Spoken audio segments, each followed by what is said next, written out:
अस्सलाम वालेकुम क्लास। वालेकुम सलाम।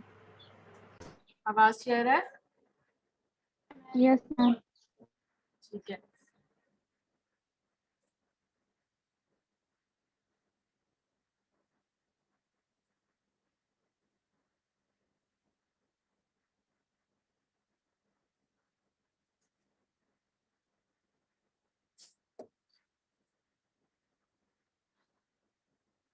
अच्छा, जो अब आपका कमिंग लेक्चर होगा ना, आज है ट्यूसडे, तो फ्राइडे को आपका लेक्चर होगा जो, तो उसके अंदर आपका मैंने क्विज रखा है। स्टार्ट मैंने जिस आपको लास्ट लेक्चर में बताया था कि बी प्रिपेयर्ड, और अभी आपके पास है 3-4 दिन, तो शुरू के जो 6 लेक्चर्स हैं उसमें से मैं सिर्फ एमसीक्यूज दूंगी। एलएमएस के ऊपर ही आपने उसको जल्दी जल्दी से सॉल्व करने हैं। एमसीक्यूज 10% आपकी वेटेज है उसकी, और शुरू के 6 लेक्चर्स जो है ना, वो आपकी सिर्फ एमसीक्यूज भेजूंगी। 20 से 25 में एमसीक्यूज दूंगी। ठीक हो गया?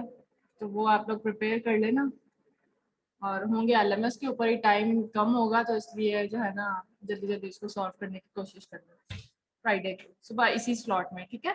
तो वो टाइम मैंने इसी स्लॉट का रखा हुआ, तो इसलिए जो है ना उसमें आना, और सिर्फ अपना फिर बाद में कोई बहाने ना लगाना कि मेरा ये नहीं हो रहा था, मेरा वो नहीं हो रहा। क्विज के लिए या कोई भी एग्जाम के लिए अपना नेट और प्रिपेयर रखा करो, और नहीं होता तो कहीं से अरेंज किया करो, कुछ भी है। लेकिन एग्जाम के लिए बहाने नहीं, क्लास के लिए चलो हो जाता होता है, लेकिन एग्जाम के लिए इस तरह वहाँ पे नेट अरेंज करो, अपनी लाइट का प्रॉपर वहाँ पे, जहाँ पता है कि अगर लाइट जाती है इस टाइम पे तो कुछ और अरेंजमेंट करके रखो।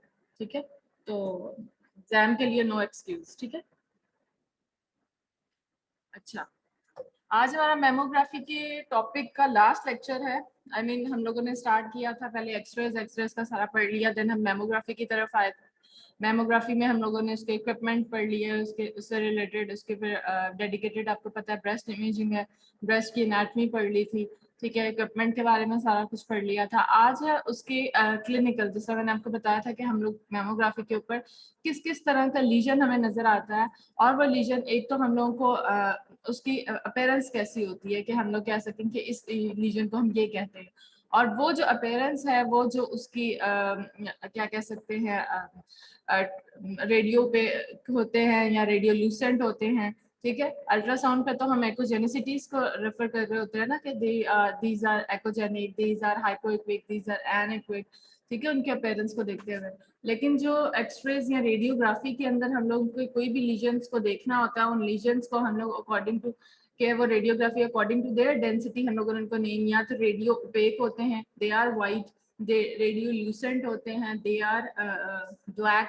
ठीक है? फिर उसके बाद मिक्स्ड होते हैं कुछ, उसके अंदर दोनों स्ट्रक्चर्स होते हैं, आपको सॉलिड स्ट्रक्चर व्हाइट और ब्लैक दोनों मिल सकते हैं। ठीक है? वो मिक्स स्ट्रक्चर्स होते हैं। फिर उनकी शेप्स डिफरेंट होती हैं हर लीजन की, वो शेप्स अकॉर्डिंगली हम लोग फिर आज जो है ना लीजन्स को हम लोगों ने पढ़ना है क्लिनिकली, कि वो लीजन्स हमें नजर कैसे आते हैं, उनके कलर कैसा होता है, और वो इस तरह के अगर लीजन नजर आ रहे हैं तो वो किस प्रॉब्लम की वजह से हो सकते हैं, वो क्या चीज हो सकती है जिसकी अपेयरेंस इस तरह की है। ठीक है? ये क्लिनिकल, और लास्ट में हम लोगों ने रिपोर्टिंग पैटर्न जो बायरेट्स मैंने आपको बताया था, इज वेरी इंपॉर्टेंट, बायरेट्स को आज हम लोगों ने पढ़ना है। ठीक है? Breast imaging reporting and diagnostic system इसको कहते हैं। ठीक है? उसके अंदर क्या होता है कि हमारे पास जो हम लोग इमेजिंग करते हैं ब्रेस्ट की, और जब उसको रिपोर्ट करते हैं, तभी आपने देखा हो कि अगर ब्रेस्ट की अल्ट्रासाउंड या फिर मेमोग्राफी की जाती है तो उसको रिपोर्ट बायरेट में किया जाता है। फॉर एग्जांपल किसी का हुआ स्कैन, उसके बाद रिपोर्ट में आपने देखा होगा कि वहाँ लिखा होगा प्रोबेबली जो है ना बायरेट 2। ठीक है? बायरेट 3, बायरेट 4, इसको रिपोर्ट किया। वो बायरेट्स जो है वो 6 तक होते हैं, और वो क्या क्या होते हैं वो आज हम पढ़ेंगे कि बायरेट 1 किसे कहते हैं, 2 किसे कहते हैं, एंड 6 किसे कहते हैं। ठीक है? क्लिनिकली आज हम लोगों ने सारा लीजन्स को पढ़ना है, मेमोग्राफी के लिए क्या चीजें हमें मिलती हैं वो चीजें हम लोगों ने पढ़नी है आज। ठीक है? अच्छा, स्टार्ट करते हैं वही चीज दोबारा से फर्स्ट स्लाइड में। What is mammography? It's x-ray based imaging of the breast using dedicated equipment and specialised screen film combination. बार बार वही चीजें यूज हो रही हैं कि हमारी सोर्स क्या है, दे आर एक्सरे बेस्ड और डेडिकेटेड ब्रेस्ट इमेजिंग है मैमोग्राफी जो है। ठीक है? और इसके अंदर हमारे पास जो स्पेशलाइज्ड इक्विपमेंट यूज हो रहा है, स्क्रीन फिल्म कॉम्बिनेशन है, उसके अंदर हम लोग किस तरह उसके ऊपर कंप्रेशन डिवाइस यूज हो रही है, नीचे जो है वो किस तरह उसकी स्क्रीन फिल्म केसेट्स यहाँ पे यूज हो रही है, वो कैसे डिजाइन की जाती है, वो हम लोग इक्विपमेंट के अंदर डिटेल में पढ़ चुके हैं। But what is mammography? Simple two word definition है, X-ray based imaging and dedicated breast imaging. ठीक है, फिर उसके बाद हमारे पास आ गई indications. What are the indications for mammography? अब मैंने आपको बताया था कि मैमोग्राफी जो है वो एक्सरे बेस्ड है, एक्सरेज यूज हो रहे हैं, उसके अंदर सोर्स यूज हो रही है, आयनाइजिंग रेडिएशंस यूज हो रही हैं. एक तो हम लोगों ने उसको एज जो है ना वो बड़ी इंपॉर्टेंट है इसके अंदर कि हमने किस एज ग्रुप में मैमोग्राफी करनी है और किस एज ग्रुप में हमने अल्ट्रासाउंड करना है. ठीक है, अब ये आयनाइजिंग रेडिएशन है. ठीक, आयनाइजिंग रेडिएशन हम लोगों ने क्या करना होता है, हमने यंगर पेशेंट के अंदर अवॉइड करनी होती है कि उनसे कम हम लोग उनको डोज दें. अगर बहुत ऐसा कोई इमरजेंसी केस आ गया जिसके अंदर हमें मैमोग्राफी करनी पड़ गई है, ठीक है, उसके अंदर हम देंगे. अदरवाइज हमने क्या करना है कि यंगर एजेस के अंदर अवॉइड करना आयनाइजिंग रेडिएशन को. ठीक है, इसकी वजह मैं आपको बता चुकी हुई हूँ क्या वजह थी, और आयनाइजिंग रेडिएशंस क्यों हम लोग जो है यंगर एजेस के अंदर कोशिश करते हैं कि उनको कम से कम डोज दें. ठीक है, बट मैमोग्राफी की क्या इंडिकेशंस हैं, किस एज ग्रुप में हम लोगों ने मैमोग्राफी करनी है? Number 1, screening asymptomatic women. अब कोई कंप्लेन नहीं है, 50 प्लस की एज है, ठीक है, 50 प्लस की एज में मैंने जिस तरह बताया था कि चांसेस हो जाते हैं ब्रेस्ट कैंसर के ज्यादा. ठीक है, रिस्क फैक्टर ज्यादा हो जाते हैं क्योंकि वो मेनोपॉजल स्टेज जो होती है ना उसमें वो जो होती है ना कैंसर के चांसेस ज्यादा हो जाते हैं. अगर तो सिम्टोमेटिक है देन तो हम लोगों ने क्लियरली करना ही करना है, उसका मैमोग्राफी करनी है क्योंकि वो सिम्टम्स के साथ है. ठीक है, मैमोग्राफी. लेकिन एसिम्प्टोमेटिक भी पेशेंट है और एज उसकी हो गई है 50, देन तो हम उसकी स्क्रीनिंग मैमोग्राफी करते हैं. ठीक है, ये एक नंबर 1 इंडिकेशन हो गई. लेकिन यंगर पेशेंट में जिस तरह मैंने बताया था कि कोई पेशेंट जो स्क्रीनिंग मैमोग्राफी की जाती है फॉर द एसिम्प्टोमेटिक वो अल्ट्रासाउंड होती है. ठीक है, जो यंग ग्रुप जितना है उसके अंदर हम एसिम्प्टोमेटिक पेशेंट के अंदर अल्ट्रासाउंड करते हैं. स्क्रीनिंग की बात कर रही हूँ. जो हमारे सिम्टोमेटिक होंगे उसके लिए तो ऑब्वियसली वो फिर हम डेडिकेटेड वही करेंगे. स्क्रीनिंग है, एसिम्टोमेटिक है और एज 50 है, mammography. Then screening asymptomatic women age 35 years and over who have a high risk of developing breast cancer.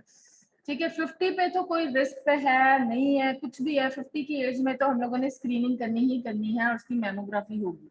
ठीक है, 35 की एज जो कि रिस्क पे है उन पे भी हम लोग क्या करेंगे, हम लोग मैमोग्राफी ही करेंगे. और रिस्क फैक्टर कौन कौन से हम लोगों ने पढ़े थे कि एज रिलेटेड है, फैमिली हिस्ट्री है, हार्मोनल चेंजेस हैं, वो सारी हम लोगों ने लिस्ट एक पढ़ी थी जिसके अंदर हमारे पास रिस्क फैक्टर्स थे who are at the high risk of developing breast cancer.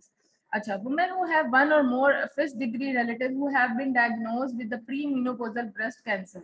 ठीक है, अब हमने मीनोपॉजल स्टेज 50 की जो एज होती है वो तो हमने बता दिया, कंफर्म है कि हमारे एसिम्प्टोमेटिक स्क्रीनिंग में आता है, इस एज ग्रुप में आता है for the indication for the mammography. ठीक है, बट हमारे पास प्री मीनोपॉजल जो एज है उसके अंदर भी हाई रिस्क वाले जो है वो इंडिकेटेड है for the breast mammography. Women with histological risk factor found at previous surgery या एटिपिकल डक्टल हाइपरप्लेजिया. अब कुछ ऐसे होते हैं जिनकी हम लोगों की वो करवानी होती है कि उनका चल रहा है, ट्रीटमेंट चल रहा है और हम लोगों ने उसको फॉलो अप पे रखा हुआ है. कुछ अरसे बाद हम लोग उसको मैमोग्राफी करवा रहे होते हैं. अगर जो फॉलो अप वाले पेशेंट हैं जिस तरह पहले उसकी कोई प्रीवियसली कोई सर्जरी हुई है, ठीक है, उसका कोई एक लोब जो है वो रिमूव हुआ है या पूरा ब्रेस्ट रिमूव हुआ है या कोई एक बीच में स्ट्रक्चर जो है उसकी कोई सर्जरी हुई है तो उसको हम फॉलो अप पे रखते हैं. उसकी भी जो मैमोग्राफी है वो रूटीनली फिर की जाती है time to time for the follow up. ठीक है, देन हमारे पास investigations of the symptomatic women. अब अगर वो तो हो गए हमारे पास एसिम्टोमेटिक स्क्रीनिंग वाले. अब जो सिम्टम वाले हैं उनको तो इन्वेस्टिगेट करना ही करना है. ठीक है, 35 की एज में हमारे पास पेशेंट प्रेजेंट कर रहा है विद द ब्रेस्ट लम्प या उसके पास और कोई इस तरह की हिस्ट्री है, इस कंप्लेंट्स के साथ आ रहा है, कोई निपल डिस्चार्ज है, कोई डिस्टॉर्शन है, उसके चेंजेस हुई हुई है, स्किन की फोल्डिंग हुई हुई है, लम्प फील हो रहा है, ये सारी जो है ना ये सिम्टोमेटिक है और एज 35 में कंफर्म हम लोग मैमोग्राफी करेंगे. ठीक है, surveillance of the breast following local excision of the breast carcinoma. ठीक है, investigation of the suspicious breast lump in a man. ठीक है, मैन में भी हम लोगों ने कुछ पढ़े थे कि वो अगर कोई क्या कहते हैं ब्रेस्ट कैंसर के चांसेस हैं 60 प्लस की एज में, अगर उन्हें भी कोई लंप फील हो रहा है उनकी भी हम लोग मैमोग्राफी करेंगे फॉर इन्वेस्टिगेशन. अच्छा, ये दो नॉर्मल व्यूज है. नॉर्मल व्यूज जो हम लोग नॉर्मली करते थे जो मैंने आपको बताए थे, एक हो गया CC that is the craniocaudal view बिल्कुल राउंड हम लोग को नजर आ रहा है। And the second one is the MLO mediolateral oblique, जिसके अंदर हमें एक्सिला भी नजर आ रहा है। क्लियर है दोनों इमेज? अगर मैं ये पूछती हूँ तो you should know what are these images, ठीक है। One is the CC and other one is the MLO view, ठीक है। These are the normal views जो कि हम लोगों ने लेने ही लेने हैं। जो एडिशनल व्यू है वो तो मैंने जो लिस्ट बताई थी वो, लेकिन जो नॉर्मली हम लोग लेते हैं ये दो व्यूज तो हम लोगों ने कंफर्म लेने ही लेने हैं, ठीक है, फॉर द ब्रेस्ट इमेजिंग। अब ये दो क्या है? This one is the magnification view, जिसमें हम लोगों ने इसको मैग्नीफाई किया हुआ है, ठीक है। ये देख लो एक हिस्से को हम लोग देख रहे हैं, पूरा ब्रेस्ट नजर नहीं आ रहा, हमने मैग्नीफाई करके एक एरिया को देख रहा है। This is the magnification view, ठीक है। अब ये देखो इसके अंदर हमें ग्रैंडुलर टिश्यू ज्यादा मिल रहा है, तो ये कौन सा ब्रेस्ट है? वाइट स्ट्रक्चर ज्यादा है ना, ग्लैंडुलर टिश्यू ज्यादा हमारे पास इसके अंदर है। ये बताएगा? मैम आपने मैम बताया था रिप्रोडक्टिव एज में ज्यादा ग्लैंडुलर टिश्यू होते हैं। आवाज नहीं आई मुझे। मैम रिप्रोडक्टिव एज में ज्यादा ग्लैंडुलर टिश्यू होते हैं, फैट्स कम होते हैं अबव। रिप्रोडक्टिव एज बिल्कुल ठीक है। आपके जो यंगर एजेस हैं, रिप्रोडक्टिव एज है, उसके अंदर हमारे पास जो ग्लैंडुलर टिश्यू है वो ज्यादा होता है, ठीक है। जो यंग पेशेंट्स हैं उनके अंदर ये डेंस ब्रेस्ट है, ठीक है। डेंस ब्रेस्ट जो होता है उसके अंदर ग्लैंडुलर टिश्यू ज्यादा होता है, तो यहाँ इसको डेंस ब्रेस्ट कह लो। एज रिलेटेड से अगर कंपेयर करें तो हम लोग इसको कह सकते हैं younger patient having the dense breast, ठीक है। ग्लैंडुलर टिश्यू ज्यादा है, कुछ भी कह लो इसके अंदर, ठीक है। तो इसके अंदर व्हाइट कंटेंट ज्यादा है, that means they are dense and they are glandular tissues, ठीक है। अब इसके अंदर comparative to the last slide, इसके अंदर जो है ग्लैंडुलर टिश्यू थोड़ा कम है, ठीक है। ये अब एज आ गई है 35 प्लस की एज आ गई है, ठीक है। इसमें जो ब्लैक एरिया है दैट इज द फैट, ठीक है। फैट अब ज्यादा आना शुरू हो गई है आहिस्ता आहिस्ता, लेकिन इतनी ज्यादा नहीं है, वाइट स्ट्रक्चर्स भी नजर आ रहे हैं, ठीक है। और जो हमारे 50 की एज होती है उसके अंदर देख रहे हो ये बिल्कुल डेंस ब्रेस्ट नहीं रहा है, अब ये फैट ज्यादा आ गया है, ठीक है। ये हमारे पास प्लस 50 या 50 प्लस की एज में ये ऐसा ब्रेस्ट हो जाता है जिसके अंदर फैट ज्यादा हो जाएगी, ग्लैंडुलर टिश्यू बिल्कुल कम होना स्टार्ट हो जाएगा, ठीक है। तो ये तीनों इमेजेस क्लियर होगी, बिल्कुल वाइट डेंस ब्रेस्ट, देन हमारे पास 35 की एज में आ गए, इसमें हमें फैट भी नजर आ रहा है, ग्लैंडुलर टिश्यू भी नजर आ रहे हैं। देन हमारे पास जो है एट द एज ऑफ 50 जो हमारे पास है वो फैट ज्यादा है और ग्लैंडुलर टिश्यू कम हो जाएगा, ठीक है। So these are the abnormal signs on mammography, जो कि हम अभी देखेंगे कि लीजन्स अभी नॉर्मली तो हमें ऐसे नजर आ रहे हैं। लीजन्स अगर नजर आ रहे हैं तो वो किस तरह के नजर आ रहे हैं?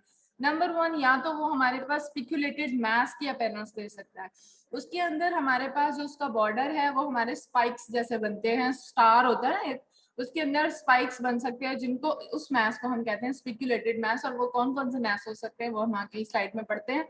इसके अलावा और मैमोग्राफी के हमारे पास मैमोग्राफी के ऊपर क्या क्या नजर आ सकता है? Number one is the spiculated mass, architectural distortion, ठीक है, सर्कमस्क्राइब्ड मैस। ये मैस हमारे पास तीन स्ट्रक्चर हो सकते हैं, या रेडियोल्यूसेंट जो कि ब्लैक नजर आता है एक मैस, मिक्स डेंसिटी जिसके अंदर ब्लैक व्हाइट दोनों होगा, रेडियो ओपेक जो कि बिल्कुल व्हाइट नजर आएगा, ठीक है।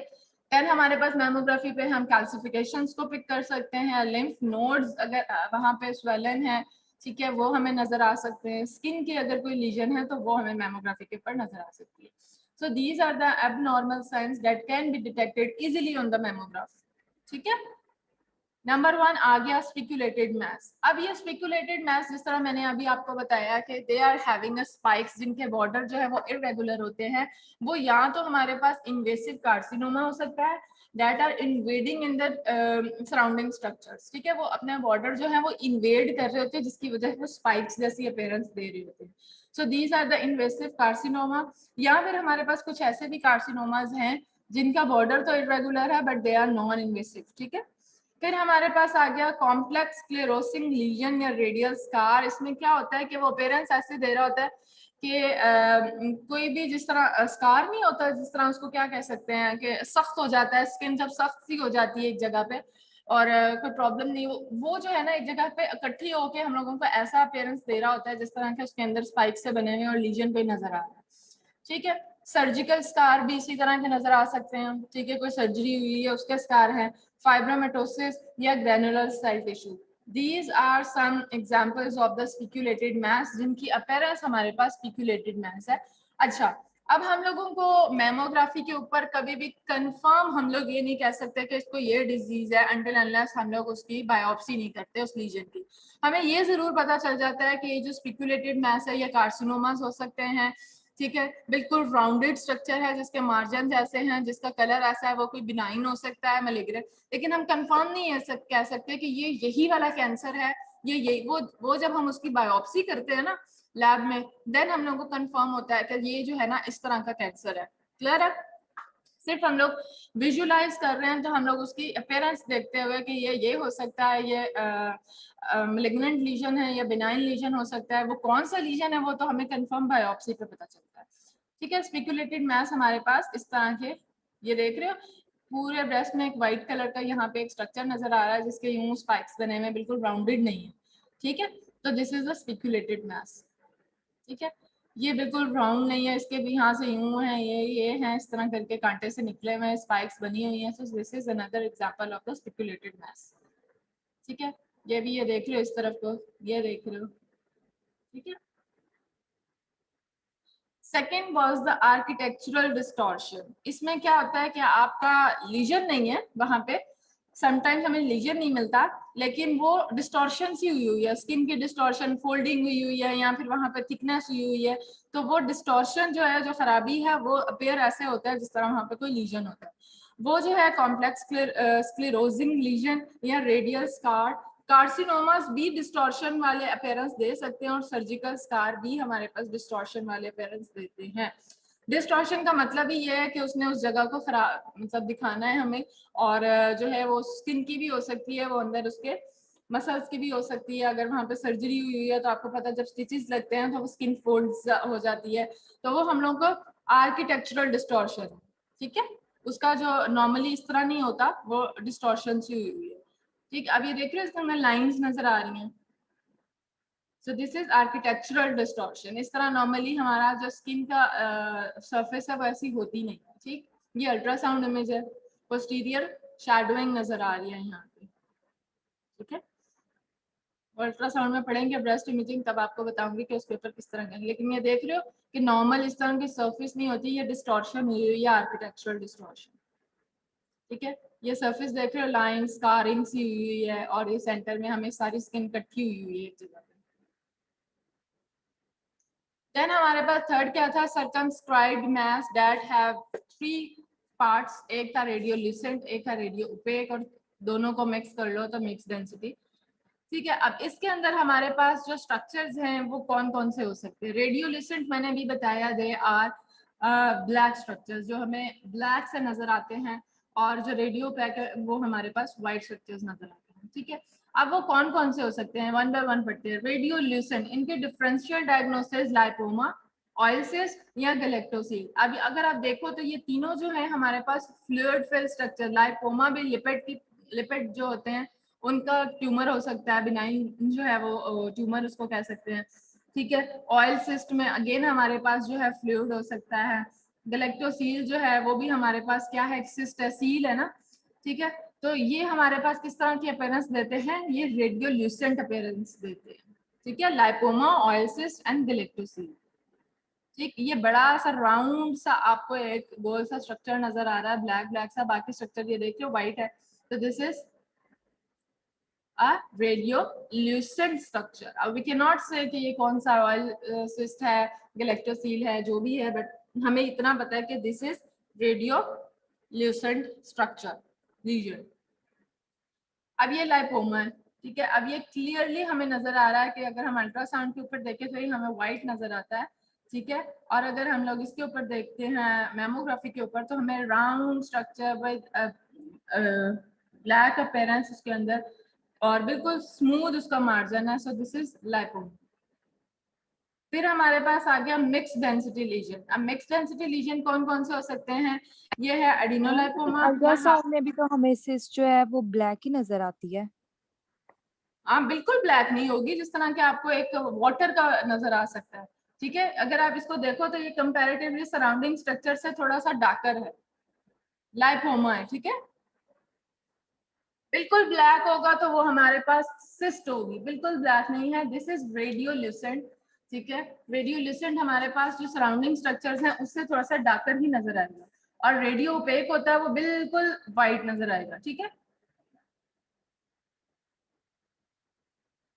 अच्छा, ये तीन हमारे पास डिफरेंशियल डायग्नोसिस है। मिक्स डेंसिटी, इसके अंदर व्हाइट स्ट्रक्चर और जो है ना ब्लैक स्ट्रक्चर्स दोनों नजर आएंगे, ठीक है। मिक्स्ड होते हैं ये।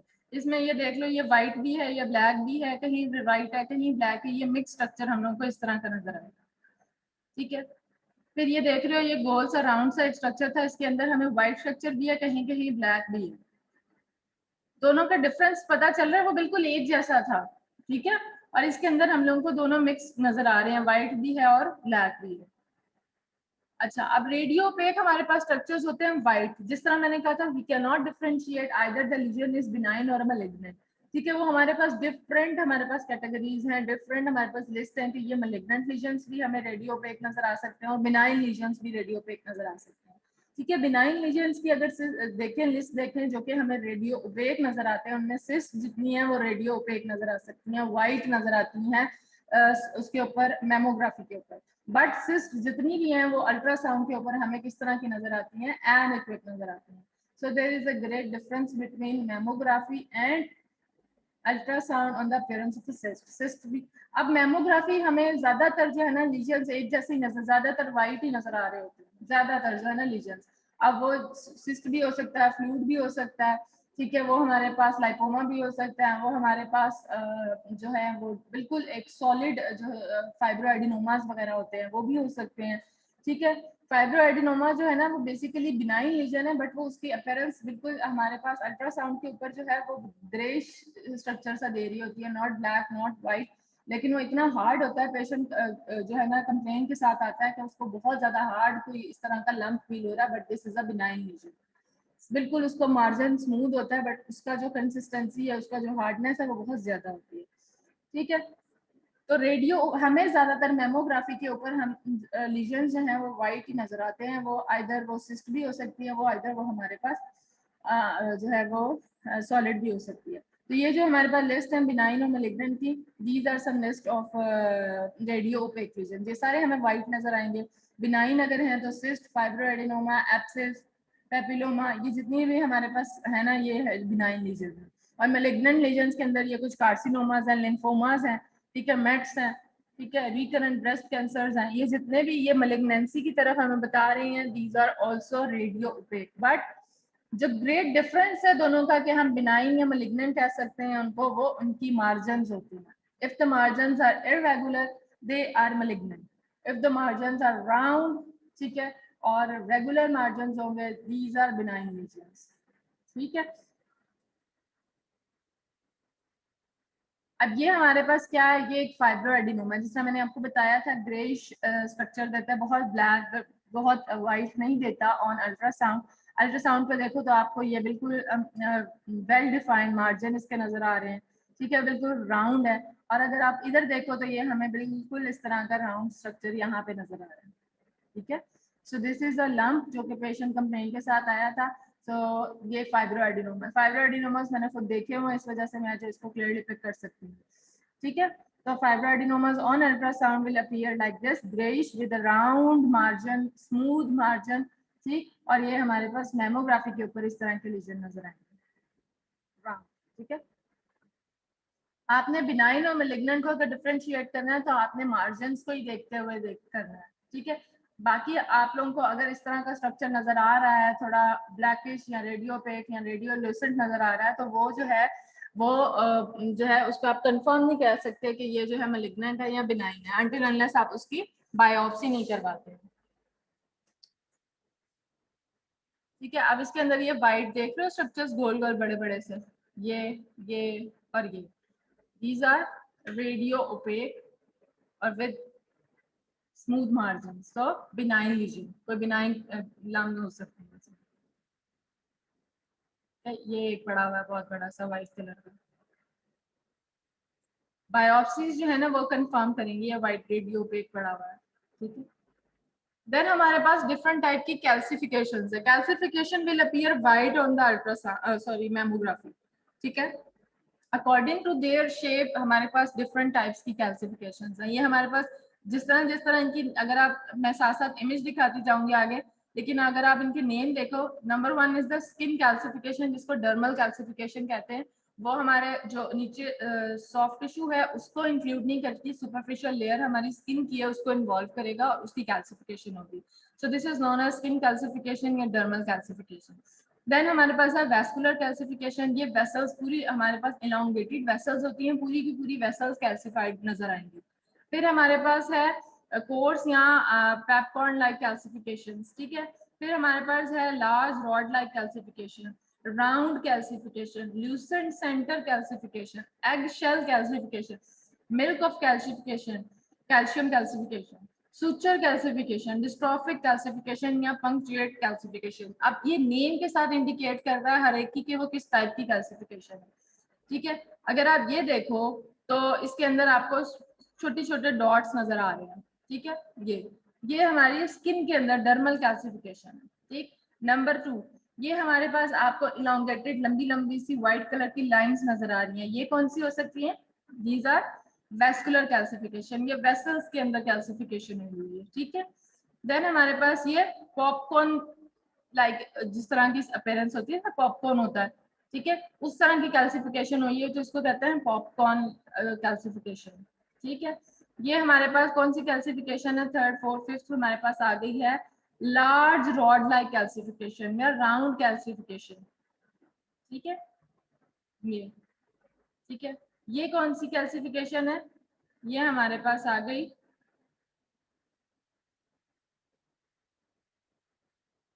लार्ज रॉड लाइक कैल्सिफिकेशन, ठीक है।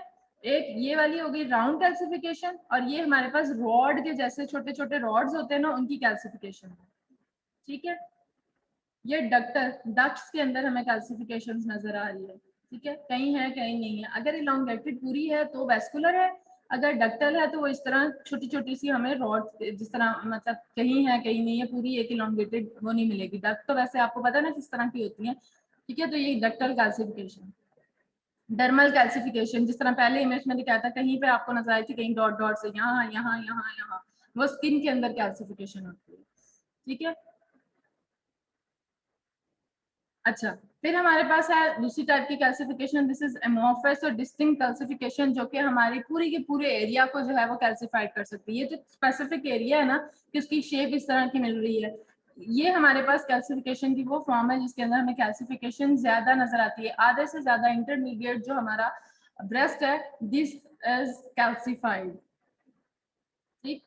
अब ये जो है ना, ये हमने मैग्नीफाइड इमेज के अंदर पूरा ब्रेस्ट को मैग्नीफाइड किया हुआ, उस एरिया के अंदर हमें कैल्सिफिकेशन नजर आ रही है, बिल्कुल छोटे छोटे डॉट्स नजर आ रहे हैं एक ही जगह पे क्लस्टर्ड की फॉर्म में। सो this is amorphous calcification. High probability of malignancy, क्या कैल्सिफिकेशन हमें ये बताती है कि this is leading towards the malignancy, ये मैलिग्नेंट, उसके अंदर कोई लीजन मैलिग्नेंसी है, ठीक है। कुछ ऐसे होते हैं कि हमें लीजन्स नजर नहीं आते, but due to the calcification हम कह सकते हैं कि वो हाई प्रोबेबिलिटी है मैलिग्नेंसी की, ठीक है।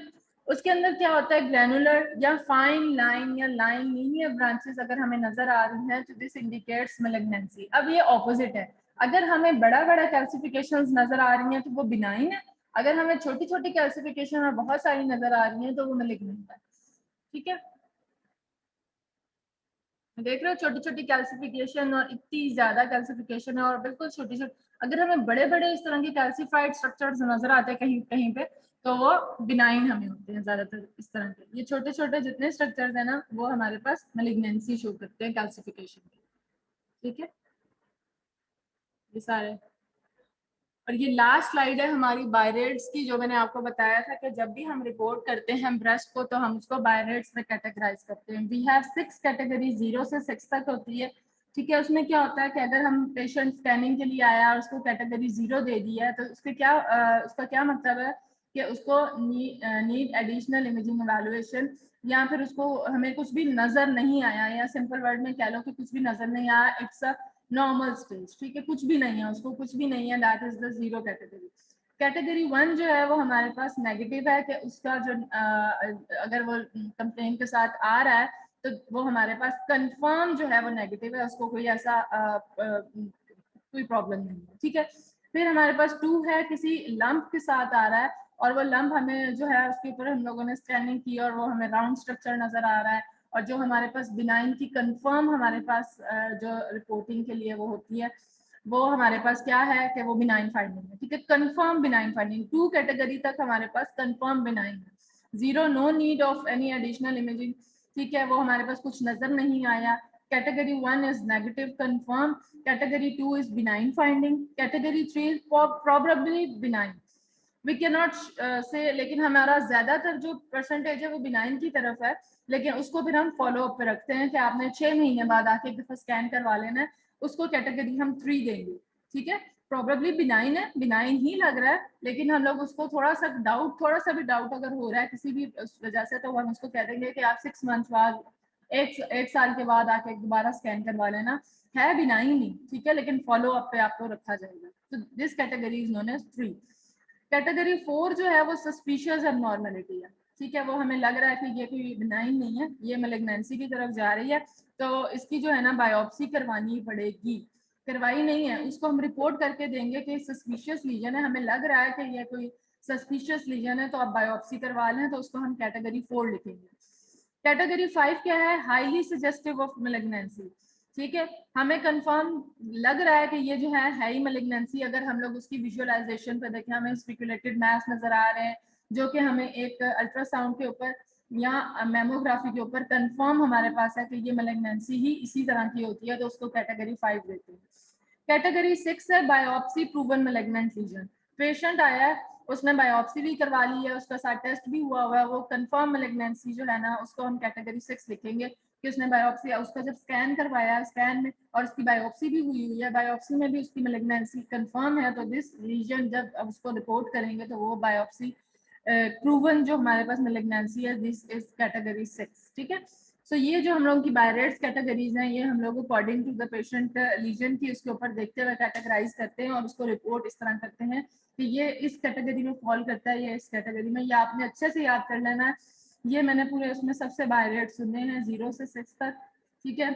2 जो होती है वो बिनाइन फाइंडिंग है, 3 जो है probably benign but short interval follow up पे उसको रखवाया जाता है, 4 सस्पिशियस एबनॉर्मलिटी है, उसको बायोप्सी का कहा जाता है, 5 suggestive of malignancy, appropriate action should be taken, और 6 जो है वो biopsy proven malignant lesion. Clear है, ठीक है। तो ये हमारे पास कुछ ऐसे लीजन हैं जो कि मेमोग्राफी के ऊपर हम लोगों को नजर आते हैं, कुछ क्लासिफिकेशंस है according to their name.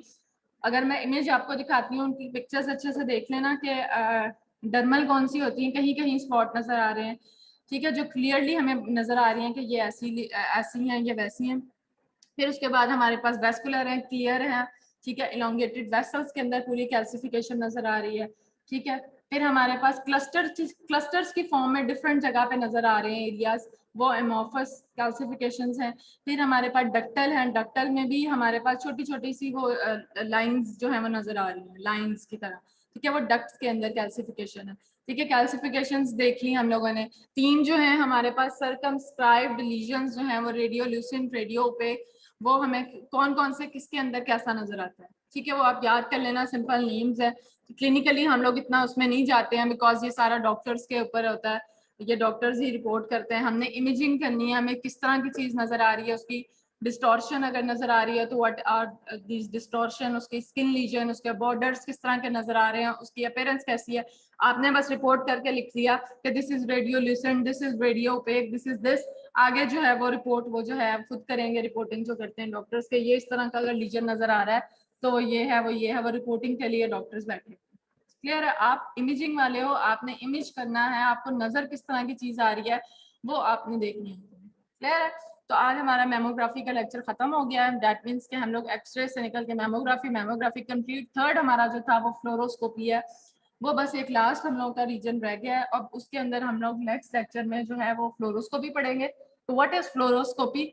X ray की ही फॉर्म है, वो स्टैटिक इमेजिंग थी, ये हमारे पास लाइव इमेजिंग दे रहा होता है, हम लोग बार बार देख रहे होते हैं लाइव इमेजिंग में, या डायनामिक इमेजिंग उसको कहते हैं, ठीक है, वो हम आगे लेक्चर में पढ़ेंगे। और उसके अंदर डिफरेंट प्रोसीजर्स किए जाते हैं उस इमेजिंग में, तो वो कौन कौन से प्रोसीजर्स हैं वो एक एक लेक्चर में हम लोग कंप्लीट करेंगे।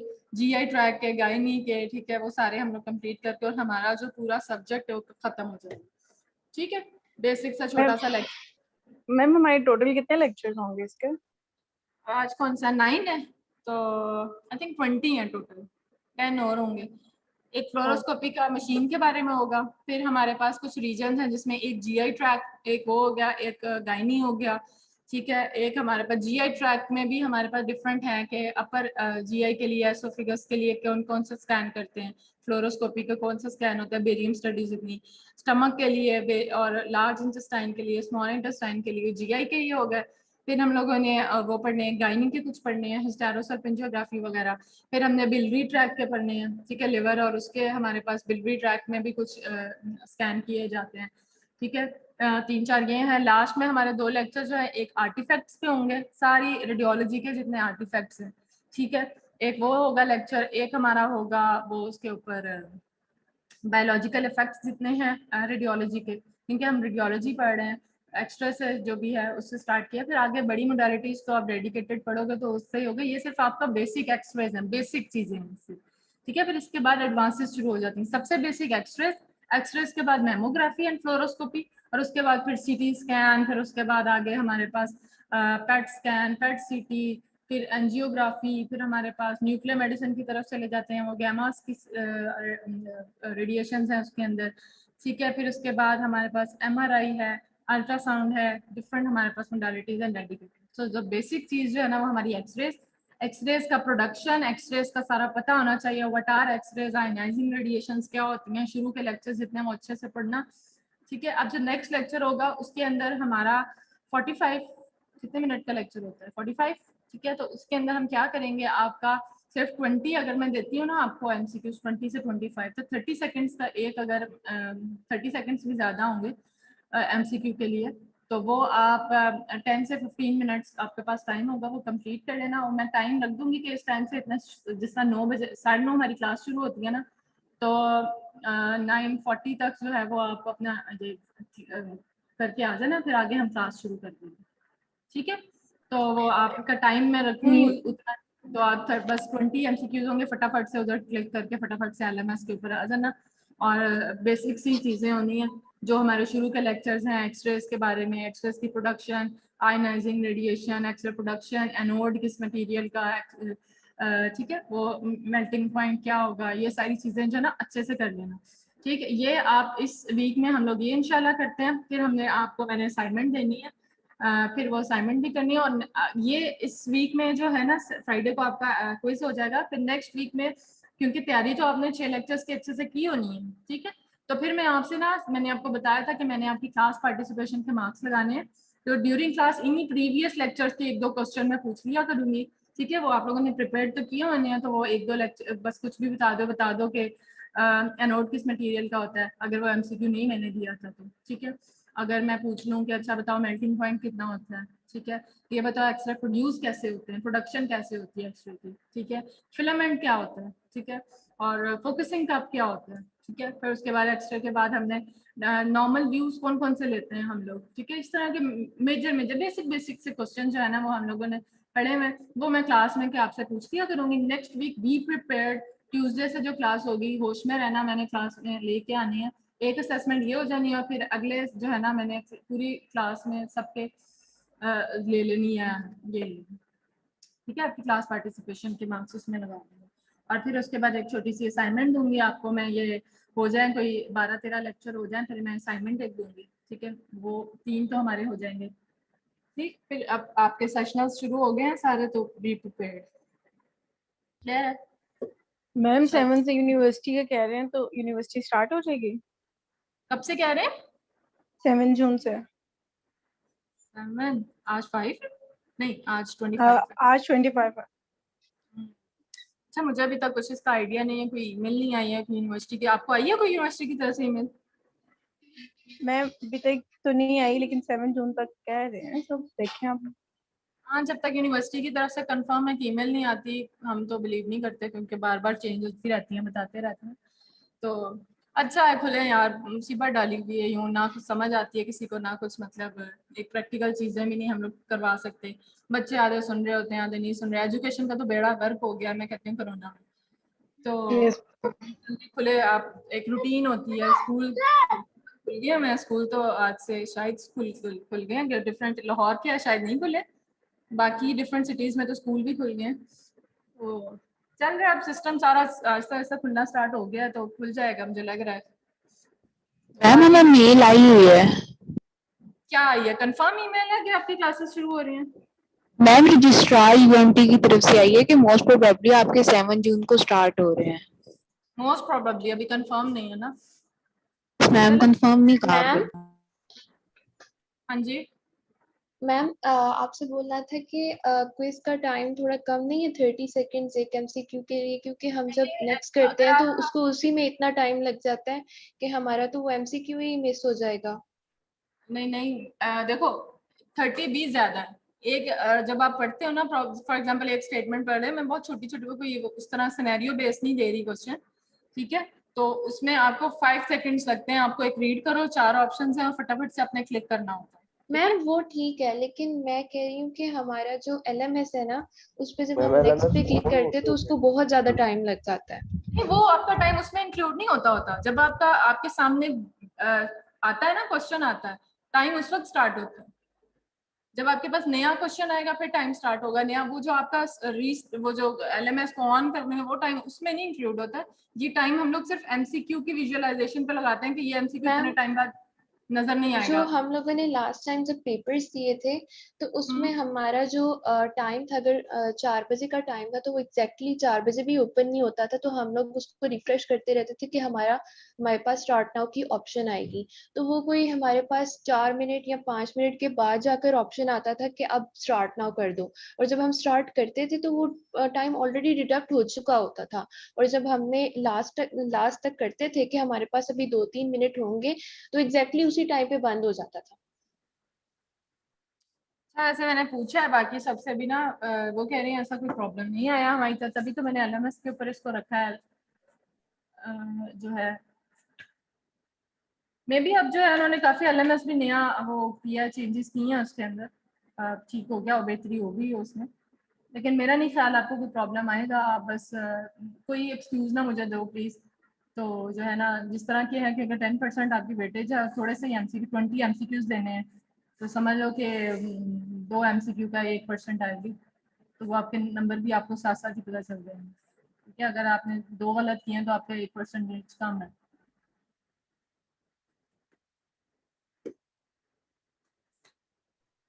वो एलएमएस के ऊपर आपको टाइम मैं बता दूंगी, ठीक है, ईमेल कर दूंगी, क्योंकि अभी नेक्स्ट लेक्चर में है ना कि इस टाइम से इस टाइम तक आपका वो होने हैं, क्या कहते हैं, टेस्ट होना है, क्विज होना है, तो वो उस टाइम को आप देख लेना। ईमेल आएगी कि इस टाइम से इस टाइम तक एलएमएस के ऊपर आपका वो ऑन होगा। तो ठीक है, पहले से नेट शर्ट जरा अच्छा सा लगा के रखना ताकि आप उस तरह की कोई मसला ना हो, मैं पहले बता दूंगी। एग्जाम्स में नो एक्सक्यूजेस। खैर चलो ठीक है, फिर इंशाल्लाह जो है नेक्स्ट लेक्चर में मैं आपसे मिलूंगी, आपको बता दूंगी, आपको ईमेल करके। बी प्रिपेयर्ड, 6 लेक्चर शुरू के अच्छे से पढ़ना, एमसीक्यूज होंगे और एलएमएस पे ही होंगे। टाइम होगा 30 सेकंड्स फॉर ईच एमसीक्यू, बहुत लंबे नहीं होंगे कि आपको टाइम लगे इनको, बहुत इजी से होंगे, जल्दी जल्दी से आप कर लोगे। ठीक है, बस अपना बेसिक सारी चीज़ें क्लियरली अच्छे से पढ़ के आना, और उसके बाद जो है आपकी फिर नेक्स्ट वीक में मैं इसी तरह क्लास की पार्टिसिपेशन के मार्क्स भी लगाने हैं, वो एक एक क्वेश्चन आपसे क्लास में पूछ लूँगा। ठीक है, चलो ओके, टेक केयर बेटा, अल्लाह हाफिज़।